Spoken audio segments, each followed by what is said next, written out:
This week we are back on Zoom. I wish you were here, Scott, because it would be a blast. But being on Zoom with Scott Groves this week is so cool because when we do a Zoom podcast, we get to see their environment. Yep. And you always wonder if somebody's going to show up with a big light behind them or if they're going to be a professional and have this background, which we might get into. So, Scott, thanks for joining us and welcome to the podcast. Yeah, thanks for having me on. Looking forward to diving into it. Where are you guys at geographically, by the way? I don't even know where your studio's at. Southwest Washington, Vancouver. Okay, yeah, it's just cold. Just on the other side of the Columbia River from Portland, Oregon. Yep. Yeah, super cold there, so not my cup of tea. So in case you're uncertain about the geography, we're in the state that beat Oregon for the Pac-12 championship and is now playing for the national championship. That's right. So if any of our viewers are uncertain about where we're located, we're in the Washington Husky state. Best of luck. Unsubscribed. All right. So they're mashing the unsubscribe button as the children say. Yeah. We just lost a bunch of subscribers instantly. Yeah. Oh, well. Listen, this is exciting for me because Scott and I know each other. It's not like we go back, 30 years or anything like that, but we worked together at New American Funding for a period of time. And Scott has his own podcast, which is part of the reason why his studio looks so cool. Okay. So Scott, I'm jazzed to have this conversation with you today and really thrilled that you were willing to come be a part of our Lessons from Last Time show. So welcome. Thanks, man. Hopefully I remember some of the lessons from last time. I mean, it's kind of shocking when you think about how much PTSD we all have from like 2008, 2009. That was 15 years ago. I mean, right. in some ways it feels like yesterday. And I can't believe when I see that it's been 15 years. Yeah, it has been crazy. Let's start by getting into just kind of whatever you want to share about what made Scott Scott. Where do you come from? What's your kind of origin story? And then we can get into how you got into the mortgage business. But let's just kind of start talking about Scott Groves and what's your background? Where were you born and raised? What'd you get into? I know you served in the military. So let's talk a little bit about the things that make you uniquely you. Yeah, you're born and raised in Los Angeles, California, like pretty kind of like lower middle class upbringing. My parents never owned a house until long after I was out of the home. And my parents were super good people, super hardworking people, but I was born when they were like 19 and 20, right? So like they were kind of figuring it out.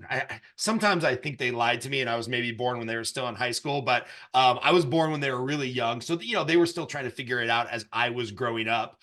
And, as I, thank goodness, had good influence from like wrestling and Boy Scouts and a bunch of other mentors in addition to my father, like I feel like it turned out okay, but I didn't have a lot of direction. So of course, the summer before my senior year of high school, I signed up for the Army because I'm like, well, I don't know how to apply for college. I guess I'll just coast through this year and then leave for the Army. And so my senior year of high school, some people who might have heard me on a podcast before know this, I almost didn't graduate because I had straight A's, but I discovered surfing, women, and wrestling all in the same year. So I had 55 absences my senior year of high school.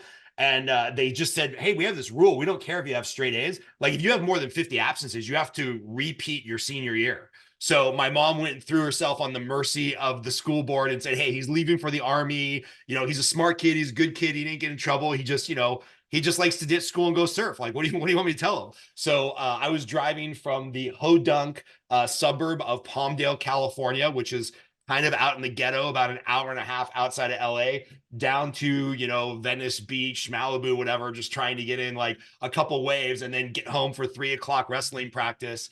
And that was my senior year. Left for the Army. Sometimes I feel like a fraud even talking about that because I was in from 97 to 2000 before all hell broke loose. And so I was an infantry guy, but I never got shot at. I never had to shoot at anybody. I learned how to drink heavily in the Army and sweep up motor pools all day long. So that was kind of a boring stint in the infantry. And then got out of the Army with, again, really no direction. And the only thing I knew was my mom had said her entire life, like, you have to have a job with benefits. And I had an ex-girlfriend at the time who was a branch manager at Washington Mutual. And she's like, hey, man, we'll give you benefits only working 20 hours a week if you're going to school. So I'm like, cool, I'll go to college. I'll go get some benefits at Washington Mutual, started working there, went into sales, dropped out of college like everybody else that finds a high paying sales job, and just, kind of rode that wave up. 2000, when I got out of the Army, I think I made 18 grand my last year in the Army. So all of a sudden you're making like $100,000 as a personal banker at Washington Mutual. I thought I was rich. I had no idea there was mortgage brokers making $1 million on, option arms and crazy loans like that. So here I thought I was rich. trying to live the high life with all of my other mortgage and banking friends making $100,000 a year. And in 2008, went broke like everybody else. At the beginning of my book, I got this pretty, sometimes I cry when I tell this story, so sorry if I have a breakdown here. The opening story of my book is like, it's 2008 and I'm driving a Corvette and everybody thinks I'm killing it. And I literally did not have enough money or like credit limit on my credit cards to buy a $5 foot long Subway sandwich. So I go to dinner with my dad to get Subway, and I'm like, sweet man, I'll drive down there. I barely have enough gas, but like we'll go to dinner and like, yeah, he'll pick up the $20 of Subway sandwiches. So sure enough, like we get the Subway sandwiches and he's like, oh, hey man, I left my wallet at home. Can you pick it up? Oh no. And I had to walk out of Subway like crying because I had to admit to my dad that I was broke and I had a mortgage and I had a $700 a month car payment. And I literally did not have $20 to my name. I mean, talk about like life soul crushing, cause like I'm the first one who's like a banker in my family and I've made it. And I wear a suit and tie to work, et cetera, et cetera, et cetera. And I was dead broke. I was like a complete fraud. And so luckily, shout out to Jeff Uniacke, who gave me a chance to go work in-house at a Prudential real estate office. And this company called Home Services Lending, which was like the redheaded stepchild of Wells Fargo. So imagine getting a loan through with Wells Fargo in 2008 when you're like the compliance nightmare joint venture of Wells Fargo. I would work 72 hours just to try to get a pre-approval done. And, it was crazy. Just did what we had to do, work 20 hours a day, 7 days a week. I was in-house at Prudential. So like my goal was I will be the first one in the office and I'll be the last one out of the office. And unfortunately, 𝗬𝗪cie used to like to start her day at 5. And Brian Moore was a vampire and he liked to end his day at midnight or 1 a.m. So there was a lot of days I was sitting in that Prudential office from 5 a.m. till midnight, just trying to like hustle some loans. And thank God, because it taught me how to like lead generate and reinvent myself as a real loan officer instead of a bank loan officer. And it's been all good things since there, more or less. What year was that, Scotty? What year was that? That was 2010, I think January 2010. I got a shot to be the in-house lender at Prudential Real Estate. Saved my life. So we're just coming out of the big recession and the teeth kicking in that the whole industry had. We're just coming out of that. Not fully out of it, but starting to show signs of recovery, right? Yeah. And I remember it was crazy because like, I didn't know what an FHA loan was. I remember the very first FHA loan I did for $600,000, the docs went out and the client had to ask me what mortgage insurance is. And I pretended like my cell phone was breaking up and I hung up on him. And then I went to YouTube, this brand new tool that we had that had video on it. I went to YouTube and I looked up like, what is FHA mortgage insurance? I had never done a loan with mortgage insurance until 2010. I've been in the business 10 years. And then I call him back and I like did this whole song and dance about why he should be super excited to pay this $480 a month in mortgage insurance on this $600,000 purchase or something. I can't remember what the loan limits were back then for FHA, but I remember it was a lot of money. And he was super pissed and the realtor was super pissed. And thank God, because he bought in the right place in like LA, Highland Park, Eagle Rock. It was on fire. He sold that house 3 years later for like a $300,000 profit and like all was forgiven. But I mean, this was just the nature of the market in 2009, 2010. You had to reinvent yourself and you had to learn a whole new suite of products and you had to learn how to do 80-10-10s and you had to learn how to look at complicated tax returns. And it was just a sea change, right? And pretty crazy. Okay. I have a question because I caught something you said earlier. You were talking about that Subway trip and that's an impactful moment for you. Like that moment that happened, it's an emotional experience. My question is, why didn't you tell him before? Like, why does he find out at that moment? Is that something you would normally talk to your dad about? Did you tell anybody that you weren't who you were repping? Oh, it was pure shame. Just pure shame. It's like I was living off of this credit card, transferred over to this home equity line of credit. I mean, in the biggest, well, the second biggest run up in real estate ever from 2000 to 2008. I probably bought and sold 4 houses, and I didn't keep a dime of that because it's like, oh, property values are up. I'll sell this condo for 100 grand, go buy this house for 0 down, keep that 100 grand profit from the condo and pay off all my credit card and debt. So I was just on this crazy debt cycle. And, you know, a lot of times I will recommend the book, Total Money Makeover by Dave Ramsey. Yeah. And when I recommend that book, the vitriol that I get from loan officers who were not in the business in 2008, 2009 or prior, the vitriol I get from them is amazing. And I'm like, no, you don't understand, man. I have not spoken to a loan officer who I know deeply enough to have an honest conversation with me. I have not spoken to a single loan officer who was in the business when everything crashed 2007 to 2009, who at some point didn't have a gun in their mouth because of the amount of debt that they had taken on and the cash flow problems that they had created by living above their means. So can I cuss on this podcast? Yeah. So I frequently tell people, fuck you, when you disagree with Dave Ramsey's thesis, because maybe he doesn't have the perfect, you know, picture on what to do with your mortgage. And maybe he brings in religion too much to his financial conversation. If that bugs you, that's fine. But my strong opinion is that like 90, 95, 99% of Americans would be way better off if they lived debt-free below their means. You know, his whole line of like, live today like nobody else so you can live tomorrow like nobody else. And it's like, you just don't understand, if you haven't been through it, how crippling having a massive amount of debt or creditors looking, you know, coming after you. Or in my case, I was so shameful that I wasn't being honest about the problem. And then I was so prideful that like, I wouldn't just go get, I wouldn't go declare bankruptcy, right? Or I wouldn't miss a bill. So I was constantly doing this 3-card Monty of like shuffling debt from here to assets to here. I definitely considered killing myself at some point. And then, you know, my parents basically bailed me out with a $200,000 line of credit that they could not afford to take out. Because I think in 2010, negative equity on a house, negative equity on a second home condo I had bought in Vegas, Corvette that was upside down, credit cards, 401k loan. I was around $1 million in debt. And I basically spent my 20s racking up $1 million in debt. I spent my 30s paying it off, and paid it all off in about 8 years by just doubling my business every year from 2010. Actually, no, we paid it off in 2018. So it took me 8 years to pay off $1 million in debt, and never had a late payment. That's the one thing I guess I'm proud of. Although the stress that incurred, I probably should have just declared bankruptcy. And then what's crazy is like, once you don't have debt, my net worth went from like, it took 8 years to go from negative $1 million to zero. And then from zero to about 2.5 million in 4 or 5 years. Obviously the refinance boom helped. But this is just the power of being debt free. And so I get like real emotional and people are like, you don't know what the fuck you're talking about.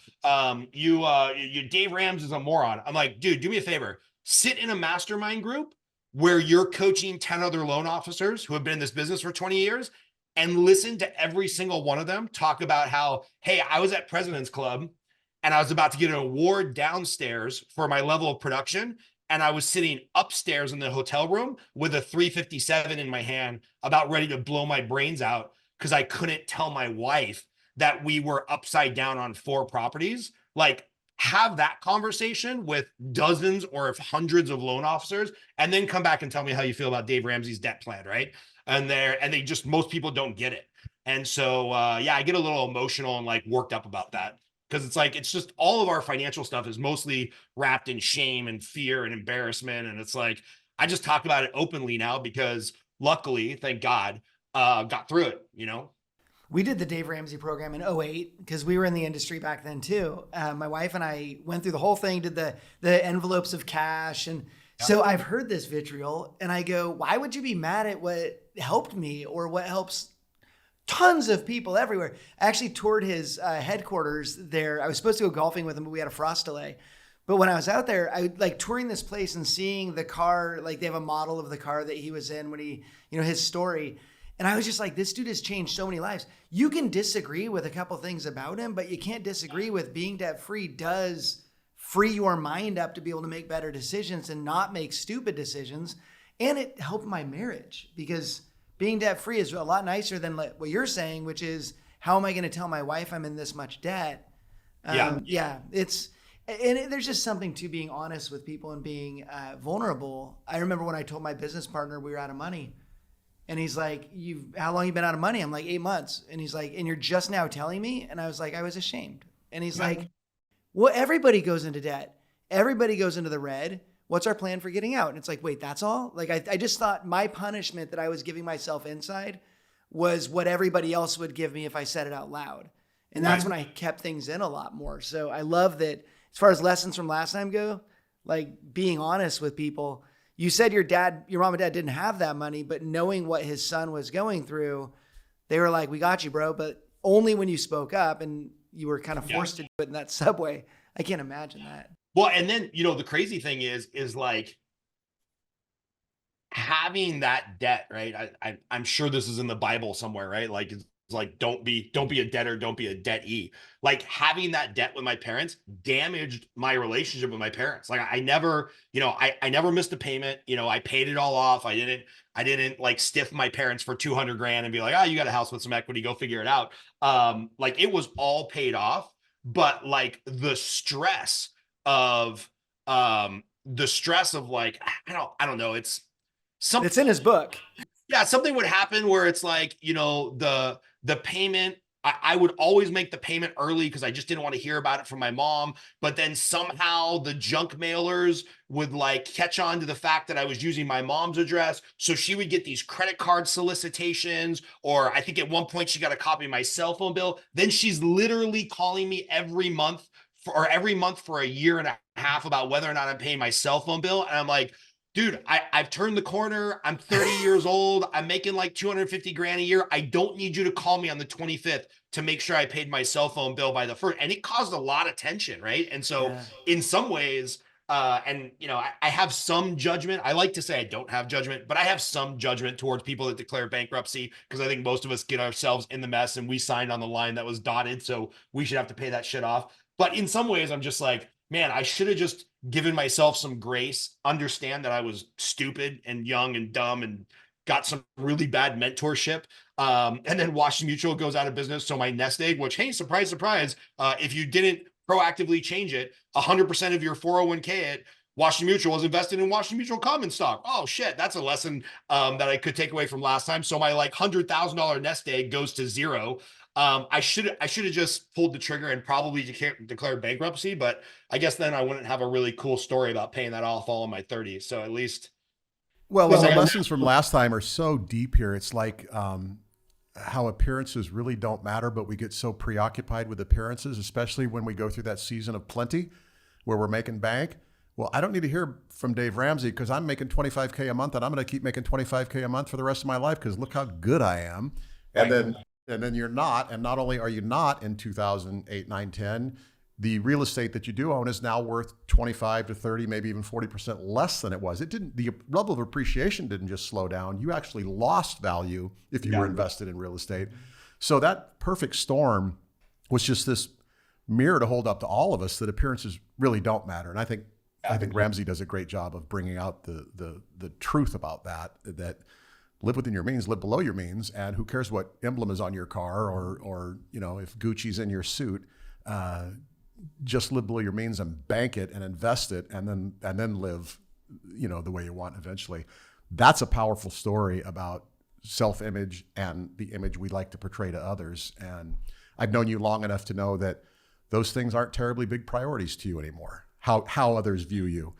Right. The three things that I spend money on that are like the most important in my life.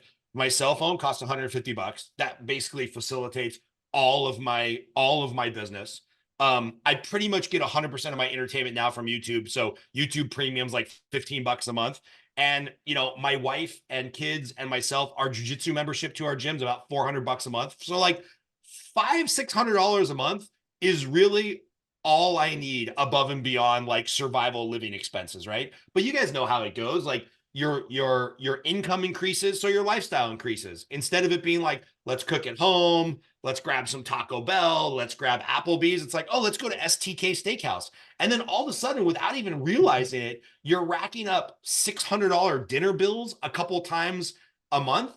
And We I'm just like, talked about this. what am I do? My discretionary spending on food is more than most people make in a year.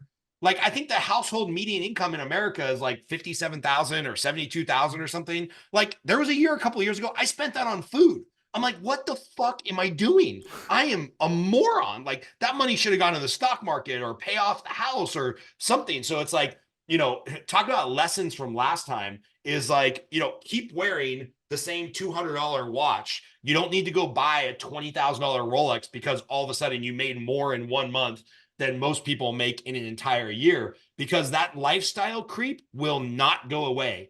And usually people don't adjust the lifestyle creep until it's too late, and we've seen a lot of mortgage companies do this where they allowed the lifestyle creep of staffing and, base salary plus commission and et cetera, et cetera. They let that go on for too long in 2022.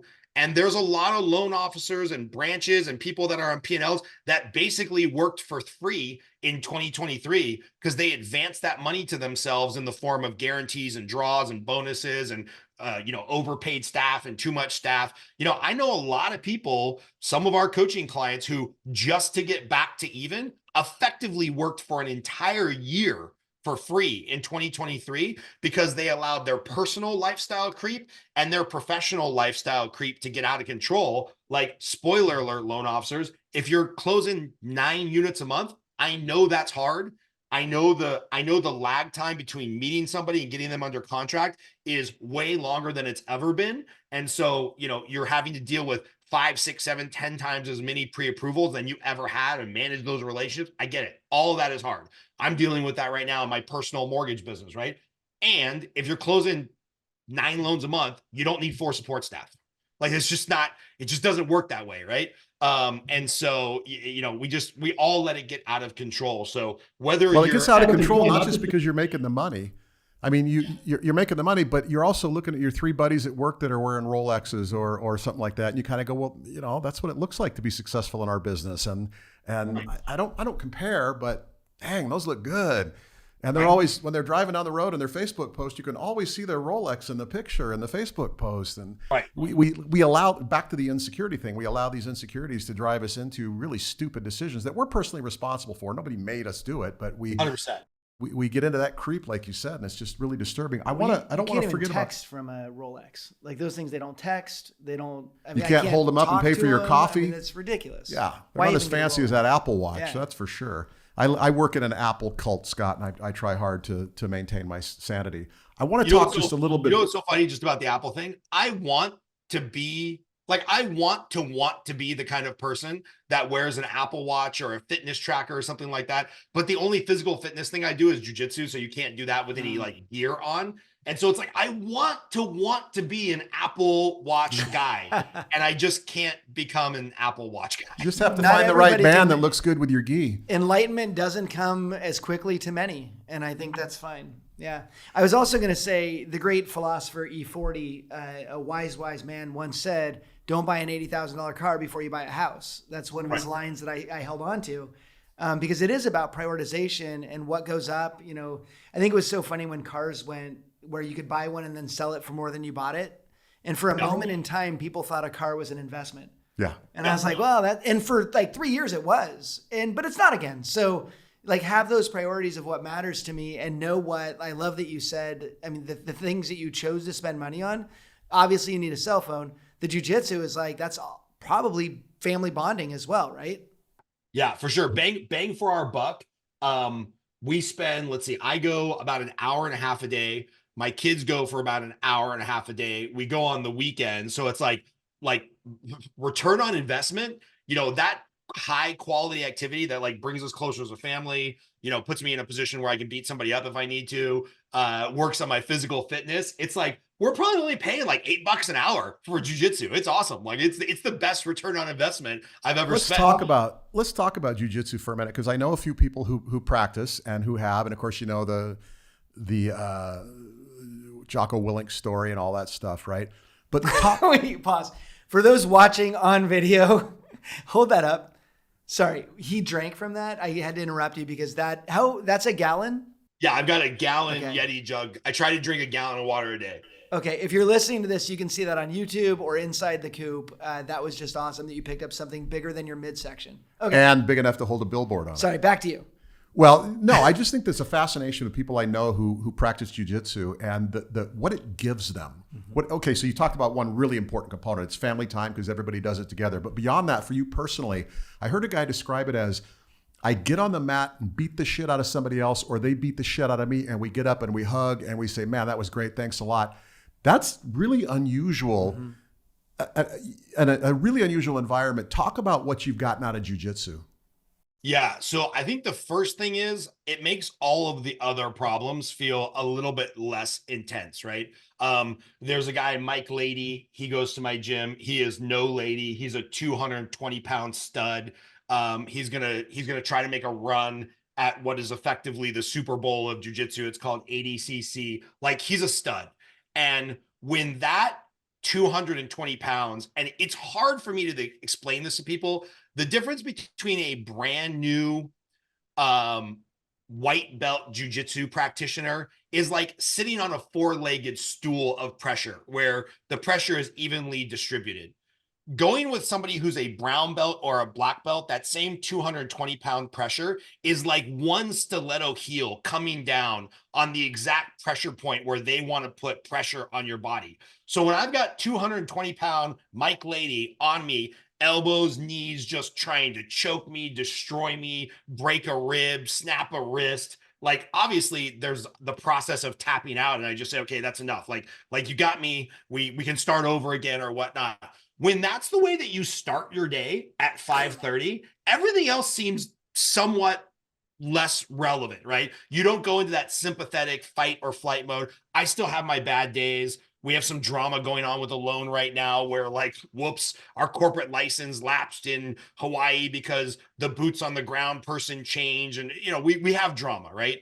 But I think just like that sympathetic nerve response, I hope I'm saying this correctly, of like that fight or flight, I get angry, I send a nasty email to underwriting, that all goes down when you start your day with a 220-pound killer on your chest. So that's number one. And then number two, this is going to sound really weird, but some of the most intelligent people I've met have been at jiu-jitsu because it's basically a puzzle or a chess game with your body. So versus like that kind of stereotypical, oh, these are just a bunch of big oafs, there's a lot of like, I don't want to say it's like a gentleman's sport, but it's almost like a thinking game, like fencing or something, right? Where it's like, yes, there's obviously a physical component. But I'm about 205 pounds. I'm fairly strong for a 44-year-old middle-aged guy who sits behind a desk. And I've had 135-pound men throw me around like a rag doll because they understand the chess game at like a master level. And I'm more of a beginner. I'm just a couple of years into this journey. And so it's like, there's this thinking man's game. There's this camaraderie. There's this like learning how to calm down. And I think you can just apply it to like many different areas of life. It's funny, Seems a little Jocko. different than jazzercise. It is a little different than jazzercise. I do jazzercise. I never get those same feelings. Yeah, just sweating to the oldies, right? Like, Oh my gosh. Jocko did a demo video a few years back where this guy challenged him to wrestle for a few minutes, and the guy was a stud. He was a endurance athlete, great shape. You look at him, he's just like, yeah, he's a stud. He's a stud athlete. But he wasn't into jiu-jitsu or anything like that. He wasn't a grappler of any kind. And they get on the mat, and, you know, it's over in seconds with Jocko, and they do it 3 or 4 times, and the result is always the same. The guy says, well, you'll never be able to choke me out. So Jocko chokes him out. He passes out for a second, and he comes back, and they're talking afterwards. And the guy goes, well, here's the deal. I'm a $175 and you're 210. That's why it was so easy for you to whoop me. He goes, I could put a 130-pound jiu-jitsu guy on here, or woman, that would do you worse than I just did without the extra weight. So don't confuse yourself. What you described is exactly what I've heard other people describe it as. It's a puzzle with physics and leverage And really smart people get into that sport to figure it out. It's a lot of fun, man. And funny, talk about lessons from last time. I will tell you about the biggest strategic error of my life. A lot of people don't know this, but Jocko Willink's first job out of the Navy SEALs teams was Prospect Mortgage. Prospect Mortgage was owned by a gentleman who had invested in some UFC fighters. I think he might have helped Jocko with the building out or the purchase or the acquisition of his gym. And so Jocko from San Diego was commuting up to Sherman Oaks, California, our corporate office, to Prospect Mortgage. And I can only say all this because Prospect Mortgage doesn't exist anymore. And our corporate culture was FUBAR. There was click problems, and there was all kinds of problems. RESPA violations. Just yeah, maybe. And Maybe. so Jocko comes in and they put together this crazy reel of like it was somewhat American action hero Navy SEAL movie with Charlie Sheen, all this. And the rollout of Jocko, of our like head of sales and development, was so poorly done. Everybody was making fun of him, right? We're like, who is this big gorilla that like doesn't even know there's a G in the spelling of the word mortgage, right? Doesn't know there's a T in the word mortgage. And so like we all just thought it was a joke. And I'll never forget Jocko coming around and like talking to all of us and like, what's wrong with our jumbo loan department? And all of us just whined and bitched, right? And so I wouldn't say I'm friends with Jocko. I'm friendly. I'm an acquaintance. He knows who I am, but we're not like friends. But when I see him at like jujitsu competitions and stuff, I always joke. I'm like, hey man, the reason you're so successful is because Prospect Mortgage was so screwed up. You had to write the book Extreme Accountability because everybody there just pointed figures, from the CEO down to the processor. Everybody was pointing fingers at who was screwed up and why this was screwed up and nothing was working. I really think extreme ownership and the dichotomy of leadership were a direct result of how poorly he saw corporate America run, because Prospect was actually a pretty great place to do loans. It was like mini corporate cultures in the loan business. It was totally dysfunctional. And so I like to think that like my whining and bitching had a little something to do with the writing of the book Extreme Ownership. And I remember distinctly at the time I had a boxing gym. I boxed for like 10 years before I got into jujitsu. I'm like, hey man, like I hear you're into like this jujitsu thing. You should come over to the studio and box. And he's like, well, you should come down to San Diego and like do jujitsu. And I'm like, oh, I could have started this journey 14 years ago, and strategically become friends with Jocko at a very early point in his career when he wasn't the big deal he is now. And then like 7 years later, I see him in the Wall Street Journal and on Business Insider. I'm like, oh, well, screwed that one up. So big strategic friendship mistake by yours truly.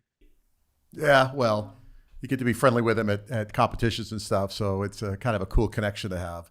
It's just a fascinating sport. And the things that make you successful in jiu-jitsu are not necessarily obvious to the layperson, and they are so similar to the things that make you successful in the mortgage business. Mm-hmm.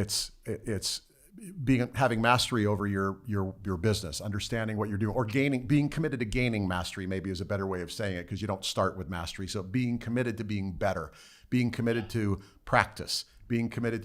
Seth Godin wrote a book called The Practice, which is a phenomenal book by the way, but it's about this process. You have to be willing to go through the process and committed to that. And if you do so, you might not become a black belt. You might not be able to tap out Jocko Willink, but you will have mastery in something relative to where you were. And that's lessons from last time. There you go. A direct application from what you learn on the mat to what you learn in the office.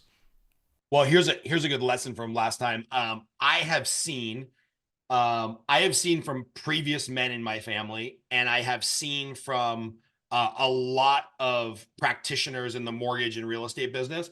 I have just kind of seen this trend of specifically men who just start to break down somewhere between 40 and 50. Call it their mid 40s. They have midlife crisis. They adopt some unhealthy habits. They feel like the industry or technology or whatever has left them behind. Like, just there's a million quotes about broken men.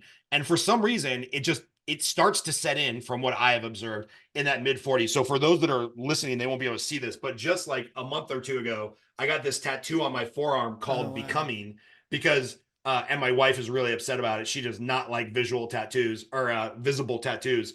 And so I got this tattoo becoming, where the O is the insignia for my coaching business, because like I just want this daily reminder of like, oh no, man, like the best is yet to come. Like I am still becoming a better loan officer, a better coach, a better father, a better husband, a better author, a better podcaster, a better practitioner of jujitsu, like whatever and I'm going to find something else. When I turn 50, I'm going to be like, all right, getting choked out was fun for a decade. Now I'm going to go take up fencing or marathons or something like that. Like I just want to make sure for the rest of my life, whether that's a year or 100 years, the way science is going, like I want to make sure I'm still becoming like a better version of myself, because like this idea of, oh yeah, got there, I'm going to do 25 million a year for the rest of my life. I'm like, okay, well, if you know how to do 25 million a year in loans for the rest of your life, like what else are you doing? Charitable stuff? Are you becoming an awesome father? Are you running triathlons? Like you just can't stop at 25 million and then be like, no, that's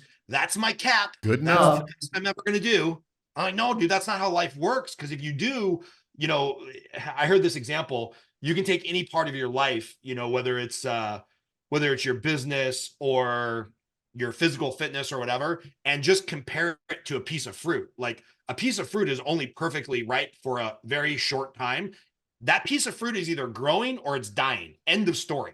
Right. So it's like, if you're not growing, like you, by contrast or by definition, you're kind of dying. Right. So it's like, I don't want to pretend like 2021 and 2022 was the pinnacle of the mortgage business, and that fruit was perfectly ripe, and we were making $1 million a year, and business was falling from the skies, and for the first time ever we had control and we could tell realtors no because we had all these refinances. Well, that was that moment in time that the fruit was ripe. So you either have to decide like, okay, no, I got to keep growing and I got to keep living, or conversely, you're dying. And we're seeing a lot of that in the mortgage industry, where it's like people are still holding on to this idea that like interest rates are going to go back to 3%. And I'm like, are you crazy? That was a once in a lifetime generational convergence of, bad COVID policy and bad fiscal policy and bad inflation policy and crazy shit going on with the market. Like, if we see that again, I'm very scared of what's going on in our geopolitical situation. So get that out of your mind, learn how to sell an 8% interest rate and like keep growing. Or, hey, it's okay. No shame. If you had your glory days, leave the business and go figure out how to do something else. There's no shame in that. You can grow in another industry. Nothing says you're stuck in the mortgage space. I mean, we seem to have like a Stockholm syndrome with realtors, where it's like we think that we're worthless because all of the leads tend to come from realtors. But loan officers don't understand. We have a really special skill set. We know how to work B2B with realtors and B2B with consumers. And there's not a lot of businesses where you have to wear both those hats. So like, if you feel the glory days are behind you in mortgage, whether you're 25 or 55, no shame, go find something else. But like, if you're not interested in growing or, I'll reference the tattoo again, becoming something better, then like, what are you doing with your life? What a waste. What a killer message. Hilarious. I was actually going to ask about your tattoo. And for some reason that came up in my head. And normally we've interviewed people with tattoos before. I've never asked about them. But when I saw you had something there under the sleeve, and I've got sun on my arm, it occurred to me that a lot of times tattoos, especially for me, are to remind me of something that I need to be reminded of, because I lose sight of that sometimes. And that's part of the lessons for last time concept is I forget that I've conquered, or I forget that I've gotten through things, or I forget what it's all about. And so having that becoming has got to be just a solid, and I don't know that I want people just listening to this podcast and going out and getting tattoos, but I kind of do, because it's going to remind you all the time where you're like, oh, dang, I didn't do anything today. What was I becoming? Oh, something I didn't want to be. And so I love that you put that reminder there. I've already got my next one planned, which don't tell my wife, but she doesn't listen to the podcast, so we're okay. But I've already got my next plan of just what I want to remember, because we've been through things and we know what it's going to take to do the right thing next time.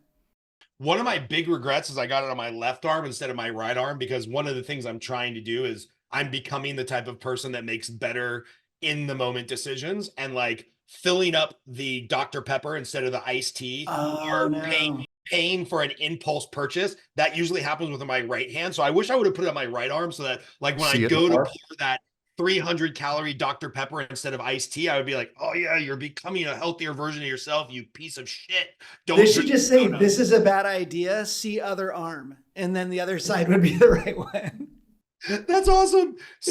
CID or something like this. I had a Latin phrase called 𝗪𝗶𝗴𝗃 on my wrist, and when the guy was doing it, he goes, which way you want the face? I said, towards me. The message is me, and 𝗪𝗶𝗴𝗃 is basically the Stoic philosophy of the obstacle is the way. It's the love of fate, right? Yeah.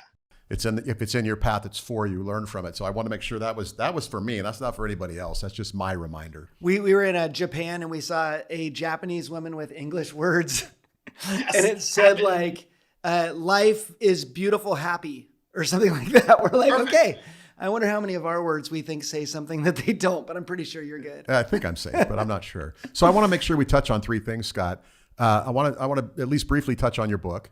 I want to touch on consolidated coaching, and then we want to, let you share a little bit about your podcast too, because that's been impressive to see you build that. So in the interest of time, let's talk a little bit about those three things in whatever order you want to. Okay, so I have a question for you, just because I have a lot of friends that are coaches, and I know you're a coach, and a lot of my friends that are coaches are suffering from people going, well, I don't have the money right now to pay for coaching. And what I always tell people is that's when you need to pay for coaching. And that may sound super strange, but you coach, so you have experienced people going, this isn't for me. And then, okay, well, let's see how that works. Or going, yeah, I'm going to double down on myself right now. You obviously believe in coaching. Can you talk a little bit about what you've done and why you did it? Yeah. Hopefully my wife doesn't listen to this podcast, because money is not flowing in abundantly, as we know, in the mortgage space. And I just spent $15,000 yesterday to go to a 72-hour event. So 72 hours, $15,000, because it's a coaching event that I really believe in, run by a guy who I want to have a personal relationship with, because I want him to like promote my book, Lead Generate. So there's kind of some ulterior business motives, but it's like, I know this particular coaching event is exactly what I need in my life. And it's like, it's a 72-hour like trial by fire. And that's just what I need to do to keep pushing on this idea of becoming a better version of myself. And so for me, even though I had to put it on a credit card and I'll pay it off next month when the coaching revenue comes in, like that was important to me. So I dropped 15 grand for a 3-day event. Similarly, at the end of the year, my wife and I had to make some financial decisions planning for 2024. And like one of the non-negotiables was my coach, right? How can I be a coach, and how can I, confirm to people or authentically speak to people of how important it is to have a coach in a down market when I myself don't have a coach, right? Like that's just not okay. And so, yes, we absolutely have seen about a 30% drop off from, I would say, the middle to end of 2022 as people started to run out of money till about October of 2023. But something I saw at the end of the year of 2023 is the people who know they're going to make it, they're like, yeah, this is when I need to be leaning in when other people are leaning out. I need my tribe. We had a new coaching client, Amy, sign up. She came to our live event in December, and she's like, I really didn't think I needed a coach. I really don't have the $10,000 to spend right now on coaching, and I have to do it. Like I have to lean in, because this is my tribe of people. This is the accountability I need, and the funny thing is with coaching, and I tell people this when they sign up, I'm like, hey guys, we do a 10-minute coaching call every single morning. Because I hate the coaching programs where you talk to somebody every 2 weeks, you lie to them, they lie to you. We all know it's bullshit. You're motivated for like 48 hours. So we have our normal schedule and our normal cadence of real coaching calls, but we do a 10-minute daily lead generation call, which is just, some thought or idea from my book, Lead Generate, 61 Days to Double Your Pay, shameless plug for my book. We do a 10-minute call every single day, because I think that's the accountability that we need. But I tell people when they sign up, I'd be like, hey, Kirk, dude, you've been doing mortgages for a long time. Like most adults don't need to learn new things. They just need to be reminded of the things they already know. So, 2 out of 5 days on this 10-minute call, you're going to be rolling your eyes. You're like, Scott's hungover, smoked too many cigars last night. He doesn't know what he's talking about. This thing that he's coaching us on would never work in Washington. It would only work in Nevada or LA, whatever. And then like 2 out of 5 days, you're going to be like, oh yeah, that's a good reminder. I need to bring that into my business. And 1 out of 5 days is going to be your gold, where it's like, hey, this is what I'm paying for. This is the idea that's going to get me a new deal. The problem is, like, because every human's experience is different and every market is different. You just never know what's going to be your gold and when you're going to be rolling your eyes. So I tell people, hey, just log in every minute, every day for 10 days. It's going to be like drinking out of a fire hose. You're going to get 250 tips this year on improving your business and working through your business and making the call. And then you have to synthesize what works for you, right? Because every market is different. And so we have seen a lot of people pull back from coaching, but now a lot more people are leaning back in because they just know they have to, right? And I'm seeing the same thing with marketing dollars. I'm an investor in a CRM company called 𝗪𝗏 that's for loan officers. I'm an investor in 𝗠𝗏𝗏, which is doing, post-closing follow-up with reports for evaluations and stuff. And we're seeing people like, ooh, there's a big pullback. Okay, now we're getting back in. We want to invest in ourselves. We want to invest in our business. So I think maybe we've separated a fair amount of the wheat from the chaff.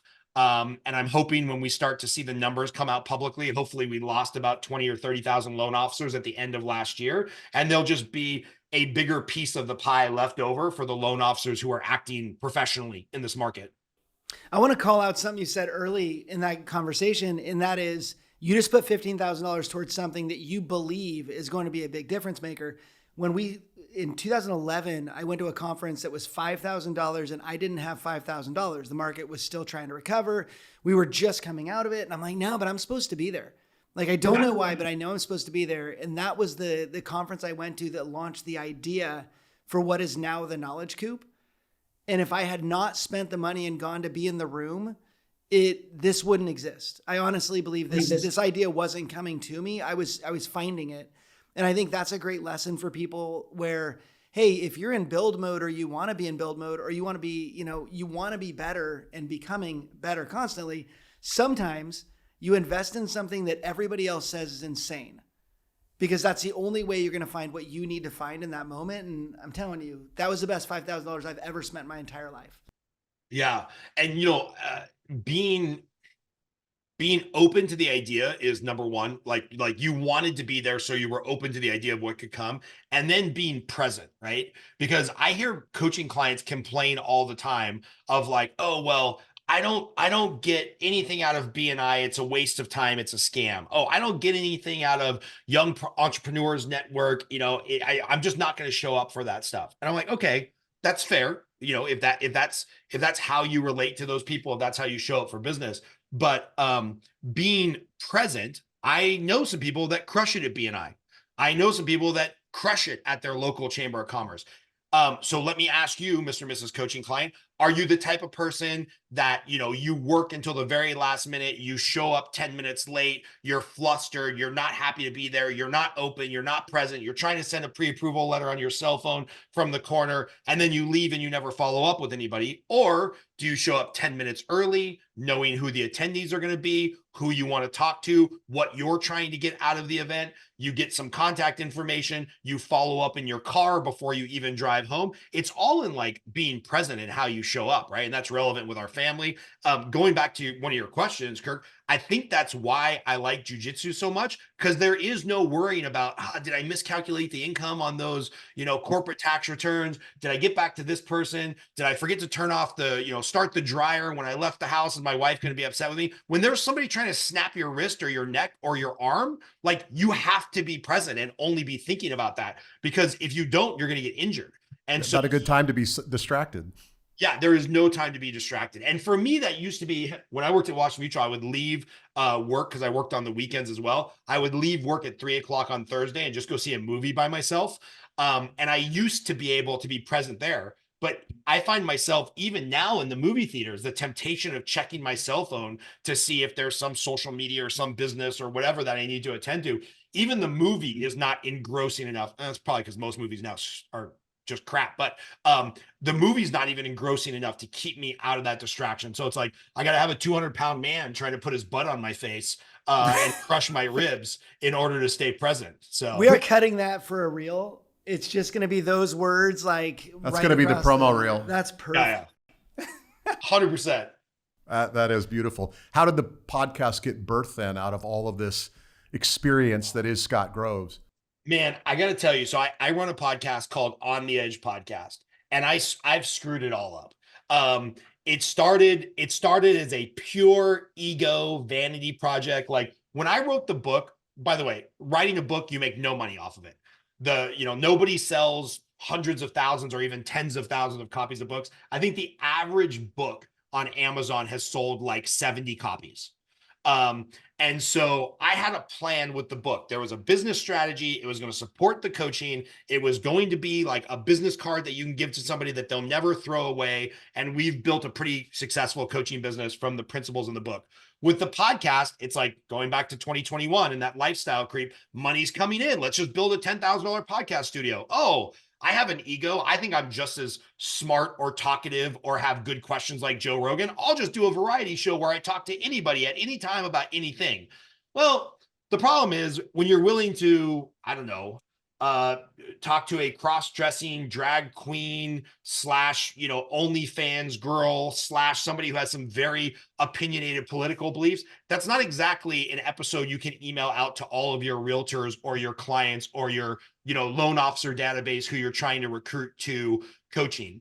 And so what I have is I have a mildly successful podcast that I can't monetize, that I can't really use as an advertisement platform for my mortgage business, that I can't repurpose the content and send it out to my realtors and my clients and whatnot. And so I love doing it and I'm going to keep doing it. And it's a complete black hole of money, but it gives me an opportunity to have cigars and talk to really cool people. At my wife's, I wouldn't say demand, but like heavily handed request, in 2024, we are going to do all 52 episodes with realtors, loan officers, financial professionals, business owners who have an interesting backstory or an interesting side hustle. Like there's a guy at the company I work for, Synergy One, where he's run like 24 Ironman triathlons and he's actually won a couple of them. So for a moment in time, he was like one of the fittest dudes on the planet. And I have no idea what the story is of how he got into mortgage. So I can't wait to interview him. So we are the On the Edge podcast. The first 3 years, 150 episodes was just like a wild roller coaster of variety conversations, probably some stuff that I'm going to be embarrassed when my kids and teenagers go back and listen to. And they're like, Dad, you did what? And I'm like, oh man, probably shouldn't have put that out there on YouTube. But I've loved doing it. I really enjoy doing it. And because we're in one of those seasons of life where everything has to support the core business, we're shifting the podcast to more of a business oriented. I'm still going to have fun. I'm still going to cuss. I'm still going to smoke cigars. I'm still going to pull wild stories out of people with good questions, but I want to have enough clips, reels, and intelligent business and finance conversation where I can send that out to clients and realtors. So if anybody wants to go subscribe, I'm a few subscribers and a few view hours shy on YouTube of being monetized. So On the Edge podcast with Scott Groves. And something that's killing me, man, is somebody else started an On the Edge YouTube channel about the same time, but he talks about very sexy topics, all on point about the evils of like the Church of Scientology or something. So it's like we start at the same time and my growth is like 1 subscriber a day and his is like 1,000 subscribers a day. And so now if you Google On the Edge, you find him and not me. So it's got to be On the Edge with Scott Groves. And it's just a mess. It's just, the podcast is a total mess. My wife hates it every time I do an episode. But we'll figure it out. Well, you just added a control component to your research, and you're going to be focusing specifically on the real estate industry for 52 weeks. So let's have you on at the beginning of 2025 and see if that didn't elevate the podcast by getting a little bit more focused. And I'm sure you guys are going to be in Vegas for a live event or something sometime this year. So we should have you over to the studio. I've got momentum builder. Yeah. Let's have you on and talk about Knowledge Coop and how that came to be and why that came to be. I still don't understand how you guys monetize, by the way. So however you're making money, good for you. But yeah, I'd love to hear that whole story. Fantastic. Cool. Yeah. Well, listen, we got Consolidated Coaching with Scott Groves on YouTube. We've got The Edge podcast. I assume they can find that on any of their podcast sources. For sure. We got a big ass water bottle. And of course, we got Scott Groves, mortgage professional, who's still doing loans for a living. And the book, which I have a copy of, and I think is definitely worth the read. Is there any other way people could choose to get a hold of you? Yes, I finally did the right thing. and I solidified all of my, basically all of my social media is Scott L. Groves. The L can stand for loser or lover, depending on what you thought of this podcast. My real middle name is Lambert, named after Jack Lambert, the greatest football defensive player of all time. Amen. Amen. So yeah, our family is pretty crazy Pittsburgh Steelers fans. So Scott L. Groves on all the socials, LinkedIn, Facebook, Instagram. I think I even have I think I have a TikTok, but I refuse to put that on on my phone because I don't want to support the Communist Party of China. So that's on my assistant's phone, and he does all my TikToking for me. So yeah, Scott L. Groves. Like and I would tell any of your audience this. Like I probably shouldn't tell them this. I'm like an intellectual philanthropist. I can't help but help people.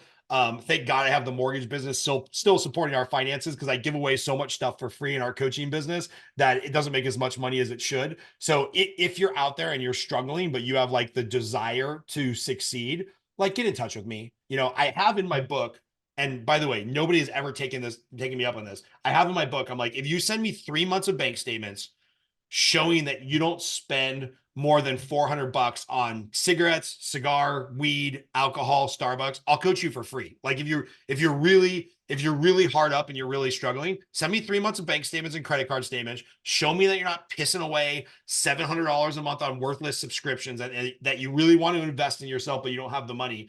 And I'll coach you for free. But let's not kid ourselves that most Americans who have high-speed internet and we're wealthy enough to live in this awesome society don't have $400 or $500 a month to invest in themselves. It's just a matter of where your priorities are. You know, I know people that claim they're broke and they spend $500 a month at Starbucks. I'm like, you ain't broke. Like, you just have messed up priorities. Maybe going back to Dave Ramsey, you need to read his book. So yeah, Scott L. Groves and all the places. Happy to help anyone in your audience, man. All right, I've got one last question. Before that last question, yeah. I have to acknowledge Mike Webster is the greatest center ever to play the game. Perfect. There you go. All right, last question. You go back, knowing everything that you know now with all the experience you've had in life, you go back to 12-year-old Scott Groves. You run into him at the park. You have like just a very short amount of time to give him just one piece of advice for the rest of his life. What do you tell 12-year-old Scott Groves? You want the honest answer? Yes. Don't be a loan officer. So it's the honest answer, man. And there's a very specific reason why. More and more, you know, one of the beautiful parts of our industry is we get to look at the financial workings of people who can afford from, you know, condo to castle. And what I have seen more times than not, in the mastermind groups I'm part of, in the coaching groups I'm part of for coaches, the tax returns I've evaluated, the people who really acquire wealth in America have some form of reoccurring revenue, or they have an equity stake in something. And so, you know, hey, you can make a lot of money as a loan officer, and it's not a bad gig for a moron like me who barely graduated high school.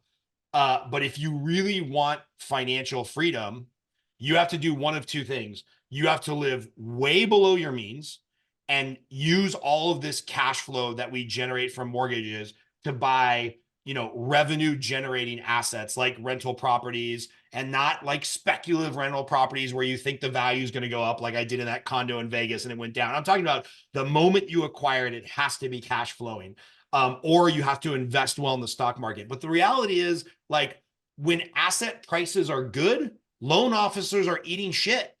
Like right now, you know, if there was a deal to get on a property, I don't have the kind of cash flow and savings that I would need to buy that property. In 2007, 2008, when there was blood in the streets and you could get a smoking deal on a rental property in Atwater Village outside of Los Angeles that everybody knew was going to double in value in the next 10 years, there wasn't a loan officer who could qualify for a loan to get it. And so you either have to, if you're a loan officer and this is your choosing profession, you have to live way below your means and invest, or you got to take that extra 10 or 20 hours a week and build a side hustle with reoccurring revenue. Because I can tell you right now, even though we've kept our expenses low, even though my wife's very frugal, like we would really be suffering if I didn't have the reoccurring revenue of the coaching business.